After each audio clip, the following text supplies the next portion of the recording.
My name is Marquis Taylor, and I'm here with... I'm David Jakubiak. Awesome.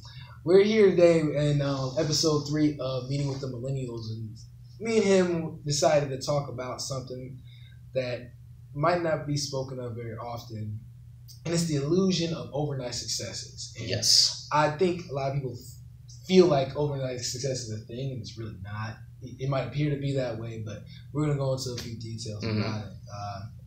But basically, how I like to start off is, for you personally, have you ever felt like you just achieved something instantly? Ever really? Okay. Sometimes? So I'd like to start off this episode about the illusion of overnight success with saying I've been really good at a lot of things that I've tried. But the thing is, it's like whenever you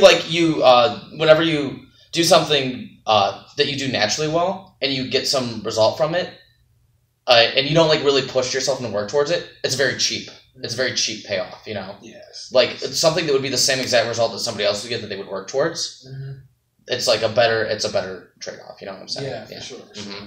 Yeah, and I feel like, for me, I have like an example of where I grew up playing video games. Since I was 4 years old, I was playing the SNES and PS1.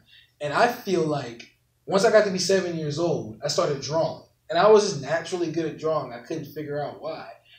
I think what happened, this is my theory, the 3 years of video game playing increased my hand-eye coordination. Mm-hmm. When I got to go to drawing, next thing I know, wow, this almost feels like it's cake. Yes. So I feel like sometimes one skill we worked hard to develop will bleed through and have us excel in another.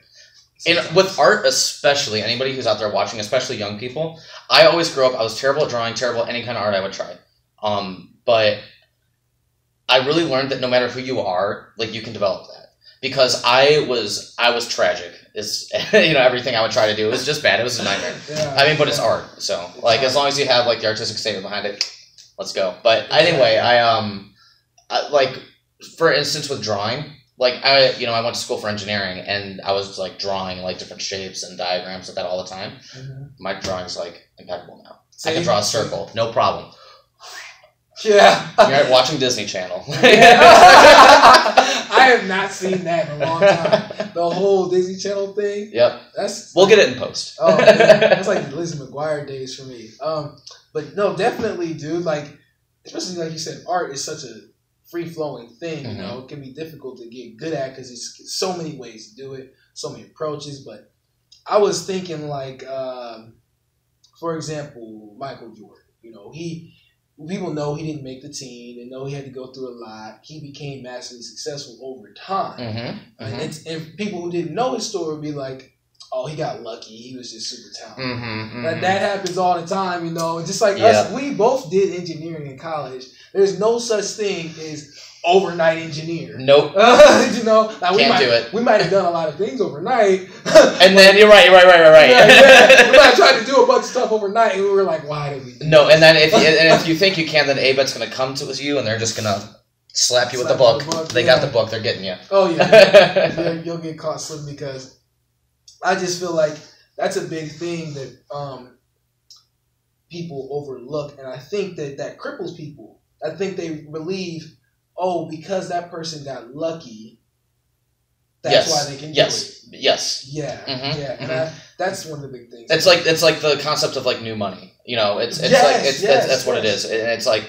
it's just that's what people can relate to. Like nobody wants to watch anybody who just like had everything handed to them. You know what I mean? That's why you can't watch Pirates of the Caribbean 5 and enjoy it. That's why you can't root for the Golden State Warriors. You cannot.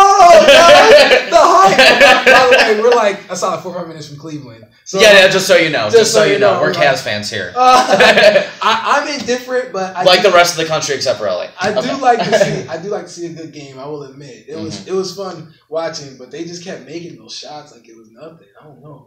Anyways, but yeah, what I was gonna say is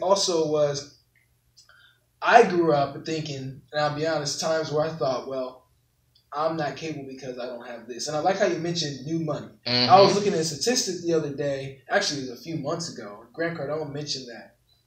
In the year 2016, there were 5 million new millionaires created. And of those millionaires, 80% of them were first generation. That means they didn't come from old money. That means they made their money off the front end. Yep. They worked hard and achieved their income. Now, a number like that is pretty massive. It's never happened before. And obviously, it could be attributed to things like the internet, the spread of information quickly. But none of those millionaires were overnight successes, in my opinion. All of it was a continuous growth for them to get to where they're at. Right. It's like it's learning how to manage your money, you know, and just like getting into it, you know, and learning that, you know, like you don't just like throw some money like under the bed and leave it there. You know what I mean? Yeah, exactly. Yeah. And talk about what you were talking about earlier with the whole idea of early adulthood. What did you say? Yeah. Thank God for this, because I think that like we're coming up with the greatest innovations, because now there's a new term for somebody who is the age of 20 to 25, and the term is emerging adult, because that's the point where you're just getting out of college, you're getting your career, and you're dipping your feet into like actually not being part of an institution. You know what I mean? Because like if you're like a traditional student person, whatever, who graduates high school, goes to college, you had some institution to be in your entire life. You know, like you've had something structure. That like, yeah, you've had structure. That's what I'm looking for. You've had structure, and then like up until then, like you're really not. I don't want to like, you know, dog anybody for like going to college or anything, obviously, but it's like it's just not being independent. You know what I mean? I totally see where you're coming from. When you have it's a completely different way of thinking about life. Yeah, you got things paid for. You've got different safety nets that are there. For me in college, I was paying on my own. However, you know, it's still not the same as if you don't pay rent, you're on the street. You know? It's not the same concept. And you know, getting your lights shut off, getting your heat shut off. It's a transition because you deal with, let's say, roommates. You have to deal with living with people. But totally different ball game. And especially considering that like you don't just turn 18 and then you turn an adult. Like that doesn't happen. It's not just something that just happens. Like you might already be responsible. You might be like already taking care of yourself. You might be living on your own. You might even have people that you're taking care of. You know, you might have a kid or something. Like that is like a level of responsibility that is like, you know, so high, but like you didn't just like turn that because you turned 18. You know what I mean? Exactly. And see, that's the whole thing I want to focus on. It's like you're getting at is the fact that there's no overnight success, but I also believe there's no overnight failures. And I'm so sorry. I really had something I really wanted to say. I think a huge fuel to the fire of overnight success is that we have such an unhealthy obsession with youth. Like it is in like being like that successful kid. You know what I mean? Yeah. Where like in reality, that's like, you know, that's great and that happens, but that doesn't like that's not the only way to be successful. Like, you know, like Oprah Winfrey didn't get her show until like how old was she? You know, like in her 20s, she like if you ask her, she'll say she was a mess in her 20s. You know, yeah, like she was doing TV, but she wasn't happy in it.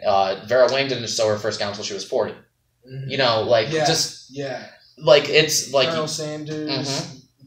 Co-founder of McDonald's, all types of people. Yeah. Because when you're a kid and you're good at something naturally, people will like label you as that guy, like the artist. Like going back to what we were saying before, say like you're good at drawing, you're the artist, you know, and nobody else is. And like really, the only difference between you guys, I mean, you like other than like everybody's natural affinities for it and their natural ability, is the fact that someday, like one day, they just started doing it. And even to a degree, let's say everyone has like their natural affinities, like you know.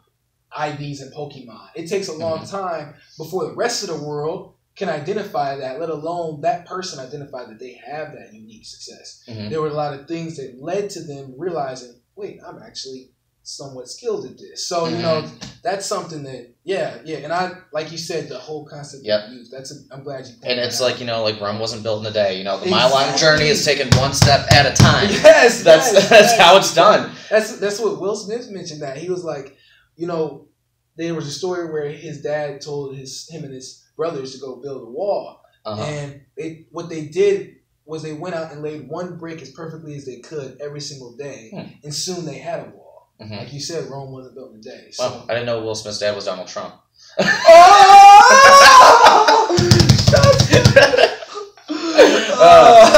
right. It was not. That would be really weird. This wall was brought to you by Will Smith. Wow. That's priceless. Yeah. But yeah, like he said that, I was like, that's pretty interesting. And I was listening to this guy, his name is Jim Rohn. He's like a big businessman, also huge influential leader over decades of time, and he's mentioned how failure is subtle. So like you don't really fail instantly. You know, like say you're skating and you're just starting to learn how to skate. You might not fall as soon as you start, but a few wrong mistakes, eventually you'll fall. Just like you do it enough times, eventually you'll succeed and fall less likely. So he talks about how failure is subtle, success is also subtle. They go both ways. Like you might fail an exam, but there were a lot of things that led up to that failure that may not have taken place to help prevent you from it. Learn to love it. Yeah. Learn to love it. Yeah. Learn to love that failure. Yeah, the fail forward mentality. And it's like, and this is also something I think about, you know, the kind of a little bit of shift, but you know how our education system rewards us for success? When we do good, we get rewarded for it. I've never thought about it like that. I've really never thought about it like that. So here's the thing. In our lifetime, though, when we were growing up, we fail at, like, say we fall when we were learning how to walk. Our parents were there to say, oh, good job, you tried really hard, good job, keep going. So it encourages us to keep trying even if we didn't fail. Whereas in our education system, we're mortified of failing because we'll get held back, we'll be labeled wrong. Right. So we're less likely to do anything because we're afraid of failure. It's like you either get a sticker or you get sent to the showers. Which, like, I mean, like, I know it sounds like extreme, but honestly, like, you get put in two boxes in the public educational system from, like, elementary school. From elementary school. If you didn't take off, wherever you took off from is pretty much where you're stuck at. Because, talking from me, I graduated, I think, in, like, the bottom 30 of my class in high school. And I, like, straight D's my freshman, sophomore year. And then I got it up junior and senior year just because, like, I talked to people. But it wasn't anything to do with, like, me actually, like, trying better in school. But once I went to college, you know, I got straight A's and I went to school for freaking chemical engineering and applied math. Like, it's I forget what I was originally going to say about that, but it's like, I always told myself that I was dumb. Like, that I grew up thinking that just because of, I was, like, put in these classes. You know, I went in high school, I was in Algebra 2 when I was my senior year, which is low for the school I was at because people are freaking taking calculus at the school that I went to. And I was in Algebra 2, and now I'm about to have a math degree. So, I mean, that should say something about working hard, success being, you know, like a journey. So you get the math minor? Major. I'm majoring it. I'm a double major. Oh. Wow. Yeah. That's impressive, dude. See, I'm glad you mentioned that because now we've both got both sides because I was actually switched. I excelled in elementary school. My grades were phenomenal. I never saw anything lower than a B+. I was in the special talented, gifted classes. I was safety patrol. I was student council. I was on the morning announcements. I was in the chess club. Had best grades. Literally 3rd grade and 5th grade was like my golden years. It sounds so funny, but no. I know. I hear you. I loved it. Down to the snowball fights, the recess, everything. Yeah, absolutely. But as soon as I get into middle school, my grades started to drop. Got my first C 6th grade. Got my first D 7th grade and F. A lot of things were happening back at home for me. Things were rough. I was challenged in ways not normal. My mom had just gotten married, and it wasn't the best marriage, so it brought a lot of negativity into the house. So things had changed and shifted. I moved to a different city. But outside of all that, it started to make me feel like I was not really that intellectual. And honestly, it's like, for like what school is, like, even to like the college level, I'm going to go ahead and go out there and say this, school is daycare. But like they put like these tremendous pressures on you. Like, if you don't do like and there is like too much to say about that, and I did not prepare for education. I prepared for overnight success. So I don't even want to get into that, but it's like the pressure that you feel from that, and it's like it's just everything's so misdirected and so upside down. So like basically what I want to say is that like who you are in school and how you perform does not affect your outcome outside of school. And I always thought I was gonna be the dumb person. I always thought that like that was gonna be me. Like I was gonna be special. Exactly. Talking about how I've like always been very naturally gifted when it comes to certain things, and I wanted to like speak on that a little bit more because I think that the reason why that is because I've always had the mentality about it that the only difference between me and somebody else who's really good at something that I might be trying for the first time is that they just started doing it one day, and I go with it in the mentality that like, oh, I'm perfectly capable of doing this. Like Because so many people tell themselves, I can't do that. Like, whenever I tell people that stuff that I do, like, let's just, for instance, like, dancing, music, I just got into pole dancing recently. So, like, people are like, oh, I can't do that. It's like, well, look at me. And if I can do it, you can do it. You know what I mean? Yep. If I can do it, you can do it. I would graduate bottom 30 of my class in high school, and now I'm about to have 2 degrees in applied math and chemical engineering. Look at you. Like, you sound that like a super success story. Yeah, already, absolutely. bro. And you guys can do it too. I'd never, ever in a million years ask anybody, any of my teachers, anybody who knew me in high school, that they would not have said that. They would not have said that. Yeah, see? And I totally agree with that about that, because I heard an old saying, it says, your attitude determines your altitude. It's almost like people, if your attitude is poor, there's a ceiling. There's always a ceiling, but if you have the attitude of, let's say, for instance, they say the sky's the limit, but there's footprints on the moon. So if you have I can do this, there's nothing can get in my way except me, now you can go so much further. Your altitude can be so much greater, and that's what I mainly want to focus on. And it's all about understanding your learning curve, and that everybody's is different. Yes. And you just got to know that where you're at, and if you are making all of your marks every single time, if you're making every jump that you're going for, then you're not setting them high enough. Exactly. Yes, dude. That's how it gets done. That's how real progress gets done. That's how people who are successful get made. That's how it gets done. That's exactly how I see it. There was a book I read. This is the first personal development book I've ever read. A self-help book. It was called The 10X Rule by Grant Cardone. That book is fire. And it talks about how setting 10X goals. So what he says is, let's say you're trying to run, I don't know, maybe a mile a day, right? Now, this is an extreme example. But he says, instead of trying to aim to run a mile a day, aim for 10 miles a day. Which is huge, right? Yeah. But the reason why he says is because psychologically speaking, you aim for 10, but let's say you only get 2 or 3. By the end of the week, that's 14 to 21 miles instead of 7 miles. Absolutely. And sky's the limit. And especially with something physical, like our bodies have outperformed every piece of machinery that tries to simulate it thus far. Like our brains are way more capable of doing millions and millions of more calculations than any computer that's out there right now per second. Like, our bodies are so strong and have so much potential and are so perfect that, if you tell yourself, something like that, I'm going to go for 10, you're going to make it, like you said, over time. Yeah, you're going to make it. Over time, you're going to make it. It's always better to come shorter on a smaller goal, or on a bigger goal than on a smaller goal. Yeah. Because, and that's what we're talking about in the book, is that a lot of businesses fail because they set goals, gets closer to the deadline, they start to dwindle back down to their goals. They start to go down smaller. And like you said, if you're setting goals and hitting them every time, then you're not setting them big enough. Right. You got to have bigger goals. It's just like you said. You got the fail process. You got to fail all the time. Yeah. You got to love it. Yeah, exactly. So not all the time. All the time. But you not 100% of your attempts are failures. But you know what I'm saying. You know what I'm saying. Yeah, it's really more so, and I was just talking about this the other day, focusing on making as many attempts as it takes until you succeed. Not so much as you're trying to fail, but trying to attempt. You've committed to making success happen no matter what it takes. So, and that's what helps is when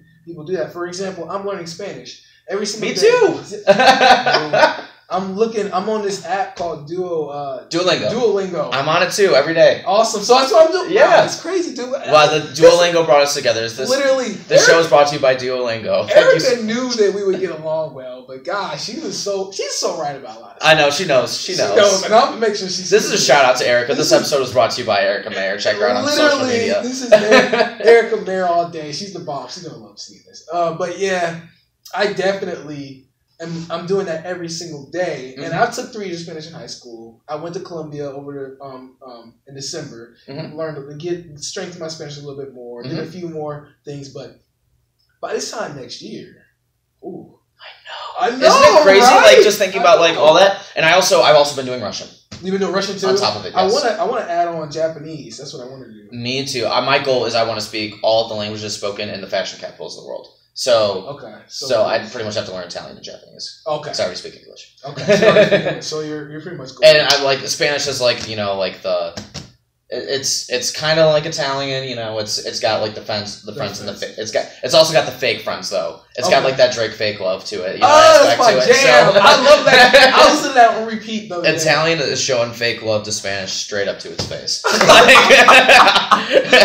it can get you in trouble. Yeah, you definitely added some serious comedy. I love it. It's awesome, dude. Yeah, man. I totally vibe with that. That you know, this is just.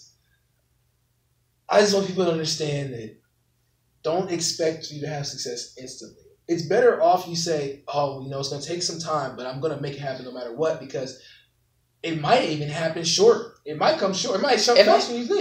It might come faster than you think. Life flashes before your eyes sometimes. Yeah. But one thing I really want to talk about before I forget is that as millennials, and this is like, as millennials, we get told pretty much like what our like propaganda that our generation got is that you need to do what you love, and that will make you successful. That needs to be like your career, which is unrealistic. So it's setting people up for failure, because a lot of the times, like the one thing that you want to do in this life, there's like one position out in the world for it, you know? And so it like gives us, it distances so far from average ordinary day life. Like you need to love average ordinary day life. You know what I mean? You need to love waking up, having that coffee, you know, like looking at your plants, like whatever you got. But that's like, because like what's the difference between that and when you're famous, you know? Like what's the difference between your day-to-day life? I mean, like honestly, we're here, you know, like we're here, like mentally I am here. The studio audience, like we have like 1,000 guests, where like there's a 20,000 guest arena. Yeah. You know what I mean? Yeah. Like you just gotta like, you gotta actually appreciate everyday life, and then because like success is a habit, you know, and it's yeah, you appreciate the process, because you can't just invest your happiness in the future like that, because you're gonna be so miserable all the time. And then when you get there, you might not even be happy. It might turn out that I was about to talk about that. Yes, you nailed it. You just nailed the coffee. Yep. Literally, I should run a hammer's problem. Boom! Literally, I was just thinking about that, because when people get and obtain something, what's after that? People get so obsessed with what's there and aren't living in the present. So Alan Watts, oh man, he's such a powerful, like, heavy thinker. Alan Watts, big guy in the 70s, and he talks about, he was like inspired by people like Carl Jung and things like that. Oh yeah. He said that making plans for the future are only useful for people who are capable of living in the present. So if someone yes, live in the present. See, we are here. We are now. Live in the present. Exactly. Yes. And I also want to touch on the fact that you said people are so caught up on doing what they love. Here's what I think people also might overlook sometimes is, and actually this is a quote that I coined. So if you hear it, you put me in there. It's I haven't trademarked it yet, but I will. Don't worry.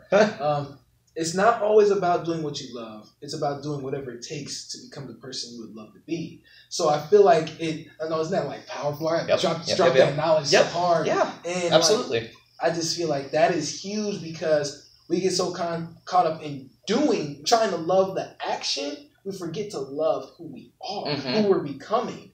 So that's what I want to remind people about. And that's the thing, is it's like, if you want to do something like that's like hard to break into, like being an actress or being like a musician, something like that, where like there's really like, I mean, like don't get me wrong, there's money to be made in it, and you can like, but it's not something that like, you know, like people are like, oh yeah, go to college for that because you're gonna make a ton of money, you know, like it's just something that's hard to break into. And but if that's what you want to do, like you might not even be sure that that's what you want to do, like because like there's actually two ways I want to branch off this. So let's say if you're like really trying to be a musician, say, and like you want to be in that orchestra, you know, like if you really wanted to be, then every second of your day would be dedicated to that. You would quit your day job that you have right now, and you would be like on it.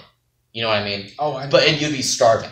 You would be starving if that's what you really wanted. Yes. So, like, is that what you really want, or like, is playing music what you really want, or do you just want to be a star? Do you want to be validated? Yeah. Is being validated what you want? Yes, I totally vibe with that, because I know it took me forever to say it, but I finally got it out. I like it though. You got it. And that makes sense. People, that's what this book talks about. How to influence people, the importance of validation and people feeling appreciated. That's what they want. This book here, I'm sure people have heard of it before. It's a more popular one for self-help. I'll have to give it a read. I think it's written in 1937. I can't remember. But anyways, the idea that, for example, I'm aiming to become an entrepreneur and motivational speaker. Mm-hmm. And I can tell over my actions over the last year have completely changed. Mm-hmm. I sold all my video games, sold my TV. I ended my college career basically early because I realized it wasn't my passion. Mm-hmm. And what I wanted to focus on was more entrepreneurship and motivational speaking and inventing things, writing books, traveling. Those are my passions, and I really do want those things. I can tell because I've done like more than 6 different speeches now, and I can tell because I'm more passionate about it. People can feel it coming off me. I emit a certain energy. Mm-hmm. I've taught myself so much. I've grown so much. I've learned so much. I've been to 7 different business conferences. I've read 16 different books about personal development and growth. I've actually implemented and started to actually make sales online. Mm-hmm. So I actually have a track record because I've been keeping track of my growth and my thinking processes compared to where I was. And listen to that. All of that is a result of living in the present. Exactly. Because you got that because you were living in the present. You made that decision to, like we were talking about. You had your priorities and you realized them. You realized what you needed to do and you did what you needed to do in that time. It wasn't like, I'm sure that like you still have like all these like big ideas in your head of what you want to do, but you weren't holding out for it. You were living in the present. Correct. You were acting. So like when you would get ready for that moment, you were ready for it. You know what I mean? Oh, dude, I know exactly what you mean. And I completely vibe with it because I'm seeing where I am now. I've learned more in this last like 15-month span than the other 20. Which, by the way, anybody who's watching this, if you're in college and you haven't had an existential crisis, you got one coming. You got one coming. Like, I mean, if you haven't had several, if you haven't been having them your entire life, just get ready. Just click it or take it. Like why am I here?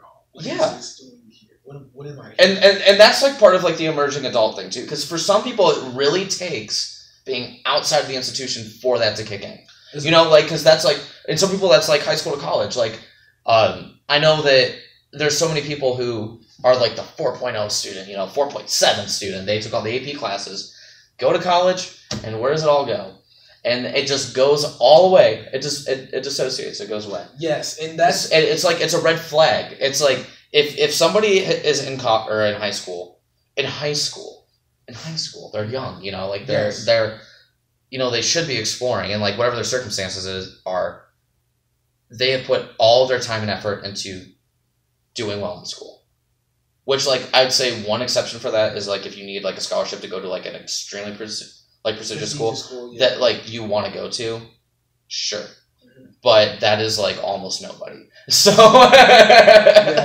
that is almost nobody. And everybody, like, really, like, acts like that. And then it's a lot of time wasted. I don't know. No, I feel you. I don't know. Like, it's like, there's just so much... Like you were mentioning about the existential crisis, people trying to figure out who they are and what they want to be, and it can slow people down and also speed you up. And I want to talk about what you mentioned before, how there's a quote. His name is Itachi Uchiha in a show I watch called Naruto, and he talks about how can we evolve if we're always being regulated.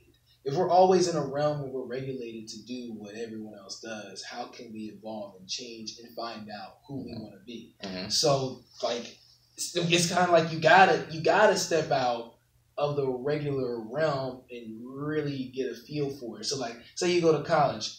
Yes, that might be where a lot of people go after they get out of high school, but you get exposed to some degree of freedom. You get to get a taste of what is this that I really want to do and work on, and you have a kind of a time limit on that choice because you're aging, and you only have so much money, unless you're balling. Yeah, unless you're balling. That's not me. But congratulations to everybody who is. Yeah, literally. And I was there was this kid. This I can't remember his name. He was like 14 years old. He was doing a speech. And he was talking about Michael Jordan. Speaking of Michael Jordan, man, he was saying, I feel like people don't take enough shots. And what he did was he said, imagine Michael Jordan standing right here. I'm standing right here. I got a basketball in my hand. He's got a basketball in his hand. There's a hoop right here. Now, I'm going up against the best basketball player ever known on the face of the earth. Mm-hmm. We're not going to talk about LeBron James. But, not in today's episode. Not today's episode. But most championships wise, at least. Yeah. And he, but if you told Michael Jordan he can't take any shots, he's just got the ball in his hand, I have a better chance of making more shots than him. Because I'm actually taking shots. People get afraid of taking shots because they believe it can't even happen in the first place. And that all comes back to being intimidated. That comes to the mentality of telling yourself you can't do it, and the difference between you and somebody who did it a little bit before you. Maybe they started doing it 50 years before you. Yeah. Why shouldn't you give it your all? Why shouldn't you go ahead and try? Why shouldn't you be afraid to not look like you haven't been doing it if it's your first time, or you've only been doing it a little bit, or just acknowledging where you are on your own learning curve. I don't know what to tell people because I really am always in a mental state of autopilot. And that comes from developing a good sense of judgment because I have fucked up a lot. And, and you also learn. You learn when you do that. And that's no different. Developing a good sense of judgment is not an exception to being afraid to fail whatsoever. Because I've been faced with so many decisions in my entire life where it's like, do I go with what my heart's saying or do I go with what my head's saying? Yeah. And then so I was thinking about this the other day. So how I kind of got to where I am now is I listen to what my heart says first. I listen to what feels right, what just naturally, what feels right, what do I really want to do, all other things aside. Then you take it up to your head and you think, how do I make this actually happen? You think about the actual the logical aspect of it, and then you gather that, and then you go with your gut, and you just listen to your gut because that's you. That's you, and you don't want to. And you can feel free to take other people's advice who've been in the same situation, but go with your gut because that's you. And then once you get that gut instinct, that sense of judgment, you take off and you're just an autopilot. And you know what? And I mean, not that I don't do anything stupid anymore, but I'm always doing things that are stupid. But it's just to a point where I feel comfortable doing so much more than I ever would have. Something that I would have just stressed out and just laid in my bed thinking about for a year before. You know what I mean? That's and it's just so much easier now that I really am an autopilot. And I've developed that process. And it's Bob Ross has a saying where he's don't be afraid to go out on a limb because that's where all the fruit is. Literally, your mentality. That's so good. You're comfortable with going out to do something a little bit different after you've gone through your process for you to get your comfort so you can do something. And you don't that. I was thinking about, and I'm glad you mentioned it because I was reading a book called Emotional Intelligence and it talks about that concept. The amygdala is a small mass in the brain, the cerebral cortex, where everything goes there first, and you get that emotional connection to it, that feeling, and then the neocortex, this big lobe, that'll be the main thing that absorbs and processes it, and then between the two of those, you can make a sound decision, which is why I'm glad you mentioned that. Yeah, absolutely. It's a process. It's like anything else you do that is not exceptional to. You need to fail at it a few times in order to develop it. Exactly. I never learned to ride my bike.